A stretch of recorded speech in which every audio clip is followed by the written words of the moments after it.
NCB पिछले 1 साल से मुंबई में ड्रग्स मामले में रेड कर रही है। इसमें 2 हाई प्रोफाइल केसेस ये रहे हैं, एक तो रिया चक्रवर्ती का और दूसरा आर्यन खान का। इन दोनों केसेस में एक कॉमन बात है जिस पर अब सोशल मीडिया पर काफी सवाल उठ रहे हैं। रिया चक्रवर्ती के घर पर एनसीबी की टीम ने छापेमारी की थी। उस दौरान एनसीबी की टीम को ड्रग्स के रूप में कुछ नहीं मिला था, लेकिन कुछ इलेक्ट्रॉनिक एविडेंसेस थे, वो जब्त किए गए थे और वहां से ड्रग्स खरीदने की बातें सामने आई थी। एनसीबी से पहले ईडी ने व्हाट्सएप चैट को खंगाला था और वहां से पता चला कि कुछ ड्रग्स का भी लेन देन है। ईडी ने एनसीबी को बोला और एनसीबी इस सीन में आई। इस बार अगर आर्यन की बात करें तो आर्यन की भी जब तलाशी ली गई तो आर्यन के पास से कुछ नहीं मिला, उनके बैग से, उनके पॉकेट से कुछ नहीं मिला। आर्यन का टेस्ट भी नहीं किया गया जिससे ये साबित हो सके कि उन्होंने ड्रग्स लिया। इसके अलावा फिर जो इलेक्ट्रॉनिक एविडेंसेस जब्त किए उसके अंदर चैट सामने आई और वापस चैट के जरिए ही अब एनसीबी इस केस को मजबूत करने की कोशिश कर रही है।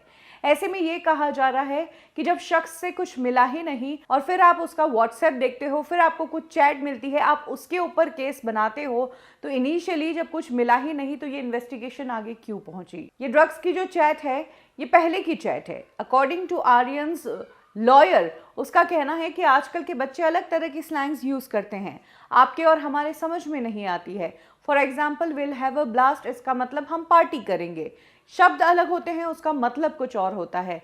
इस तरह से कहने की कोशिश की गई है। वहीं आर्यन के जिन ड्रग चैट्स की बात की जा रही है उस पर आर्यन के वकील ने कोर्ट को कहा कि ये ड्रग चैट्स तब की है जब आर्यन इंडिया में नहीं थे, जब वो बाहर पढ़ाई कर रहे थे और जिस देश में वो पढ़ाई कर रहे थे वहां के हिसाब से ये ड्रग्स इलीगल थे ही नहीं। ऐसे में वहां की गई चैट को अब यहां पर उसके खिलाफ एक पुख्ता सबूत के रूप में पेश किया जा रहा है। इस चैट का हाइप क्रिएट किया जा रहा है जो एनसीबी कहीं ना कहीं गलत कर रही है।